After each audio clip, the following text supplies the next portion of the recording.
अरे अमित शाह जी, बेटी का तो ख्याल रखिए। मैं उन्हीं से पूछना चाहता हूँ, क्या भोंसरी शब्द आपको अच्छा लगा? और प्रशासन के सामने मारपीट हो रही है, गाली गलौज कर रहा है, इसका मतलब प्रशासन कोलैप्स है। हम सिर्फ इतना कहेंगे कि इंक्वायरी कर दीजिए कि वो राइफल जो चला रहा है, क्या उसके नाम से वो राइफल था?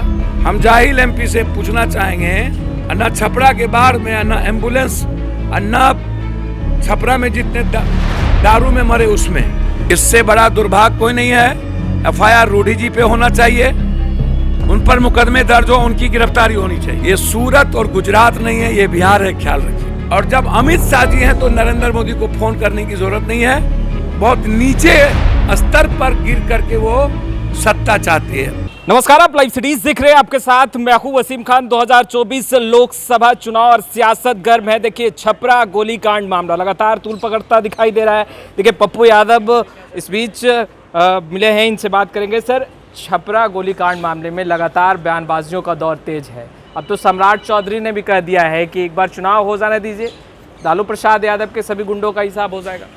हमको समझ में नहीं आ रहा है, चोर मचाए शोर, शुभ बाजत बाजत चलनियों बाजत, शीशे के घर में रख करके पत्थर फेंकते हैं। गुंडई कौन कर रहा है? अरे अमित शाह जी, बेटी का तो ख्याल रखिए। और सम्राट जी परिवार की तरह, मैं कुछ बोलना नहीं चाहूँगा, लेकिन सम्राट जी, हिना जी, रोहिणी आपकी भी बहन है। मैं उन्हीं से पूछना चाहता हूँ, क्या भोंसरी शब्द आपको अच्छा लगा? और इंडिविजुअल टिप्पणी जिस तरह की की गई वो अच्छा लगा? और मैं उनसे पूछना चाहता हूँ, क्या वो बूथ कैप्चरिंग थी 5 आदमी जो घूम रहे थे उसके अलावा? तो सम्राट जी, आपके प्रशासन क्या कर रहा था? और अमित शाह जी, आप डबल इंजन की सरकार हैं, दिल्ली में भी आपकी सरकार, यहाँ भी आपकी सरकार। बूथ कैप्चर करने के लिए बूथ तक चली गई, आपका प्रशासन क्या कर रहा है? और प्रशासन के सामने मारपीट हो रही है, गाली गलौज कर रहा है, इसका मतलब प्रशासन कोलैप्स है बिहार की। तो आप बर्खास्त करिए अमित शाह जी, बिहार को कर दीजिए बर्खास्त। क्यों कोलैप्स है? फिर दूसरे लालू प्रसाद यादव के गुंडे हैं, गाली गलौज किसने किया? वो जो गोली चला रहा है, हम सिर्फ इतना कहेंगे कि इंक्वायरी कर दीजिए कि वो राइफल जो चला रहा है, क्या उसके नाम से वो राइफल था? यदि सेल्फ डिफेंस में गोली चली तो हम जरा जाहिल एमपी से पूछना चाहेंगे कि सेल्फ डिफेंस में गोली कौन चलाएगा?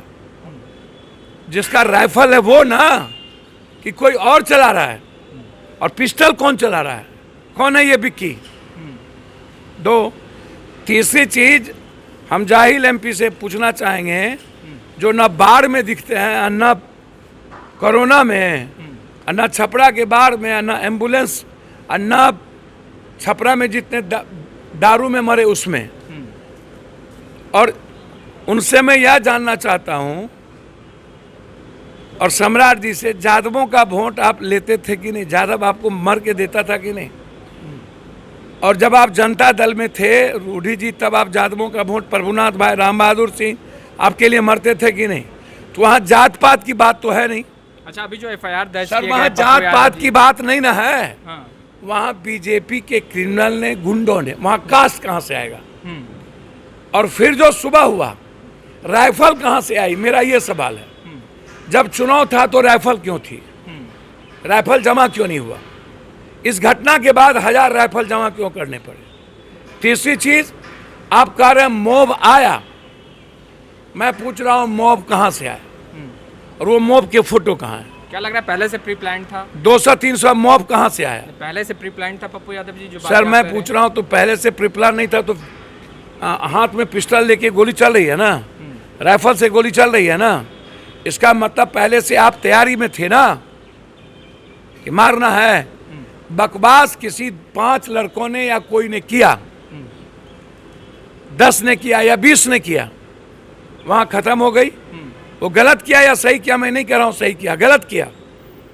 कानून कोई हाथ में नहीं ले सकता, प्रतिक्रिया नहीं दे सकता, लेकिन इनके एमपी कहते हैं सेल्फ डिफेंस में गोली चलेगी, आगे भी चलेगी, तो इसका मतलब है कानून पर भरोसा नहीं ना है इनके एमपी को। संविधान पर जब गोली के बदले गोली चलने लगेगी तो फिर कानून की क्या जरूरत। अच्छा, फिलहाल जो है अभी एफआईआर दर्ज हुआ है रोहिणी आचार्य, भोला यादव और सर मैं वही तो पूछ रहा हूँ कि आपने सस्पेंड कर दिया बॉडीगार्ड को।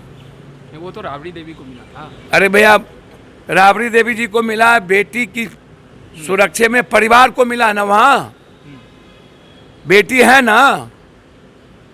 दूसरी चीज 307 कैसे रोहिणी पर लगेगा, जरा हमको बता दीजिए।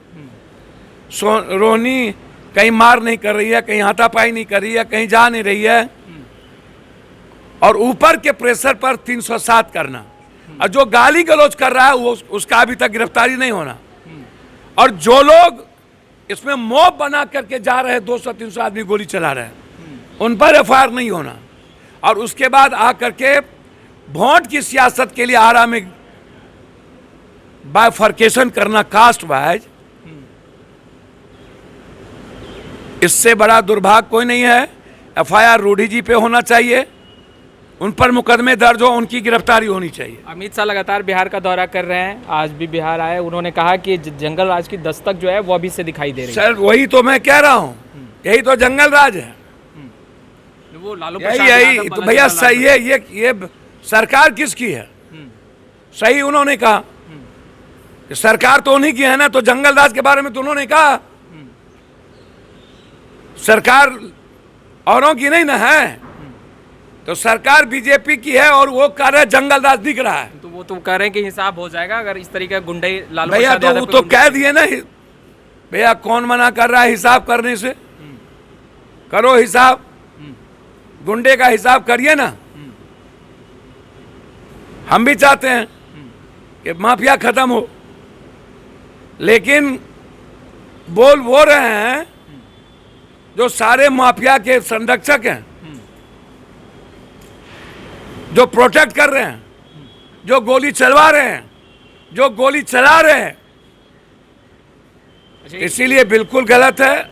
एक आखिरी सवाल, बहुत अहम सवाल। आज राजद के कई वरिष्ठ नेताओं ने प्रेस कॉन्फ्रेंस किया और उन्होंने कहा कि देश के प्रधानमंत्री नरेंद्र मोदी और केंद्रीय गृह मंत्री अमित शाह डायरेक्ट अधिकारियों को फोन कॉल कर रहे हैं, दबाव बना रहे हैं विपक्ष पर कार्रवाई करने की। क्या पप्पू यादव को भी लग रहा है कल वोटिंग होनी है, छठे चरण का मतदान? भैया, आप जितना दबाव बना लीजिए उसका उल्टा होगा। आपको लग रहा है कि क्या, चाहे राजनाथ जी आ जाए, नड्डा जी आ जाए, अमित शाह जी आ जाए, एक लोकसभा में कल 3 जगह नरेंद्र मोदी जी आ रहे हैं। कभी सुने थे कितना डर है इन लोगों को? गया भैंस पानी में, गयो भैंस पानी में, पीएम फोन कॉल कर सकते हैं। देखिए, मुझको लगता है कि अमित शाह जी कुछ भी कर सकते हैं, किसी को कॉल कर सकते हैं। अमित शाह जी को बहुत ताकत है, वो ताकत के बदौलत ही वो कुछ करते हैं। अमित शाह जी को तो मैं जानता हूं, वो कुछ भी कर सकते हैं। नरेंद्र मोदी जी कॉल करें या ना करें, आप नरेंद्र मोदी जी के बारे में मैं इतना जानता हूं, बहुत नीचे स्तर पर गिर करके वो सत्ता चाहती है। जेवर, भैंस, सोना, चांदी, आरक्षण, निचले स्तर पर। एक देश के पीएम को शोभा नहीं देता, और जब अमित शाह जी हैं तो नरेंद्र मोदी को फोन करने की जरूरत नहीं है। अमित शाह प्रतिबिंब है, परछाई है नरेंद्र मोदी जी की, और अमित शाह बादशाह है इस मामले में। किसी को डरा सकते हैं, किसी को धमका सकते हैं, लेकिन अमित शाह जी से एक आग्रह करेंगे, ये सूरत और गुजरात नहीं है, ये बिहार है, ख्याल रखिए। तो आपने सुना पप्पू यादव जी को। खैर, इस वीडियो में इतना ही। आपका बहुत बहुत शुक्रिया।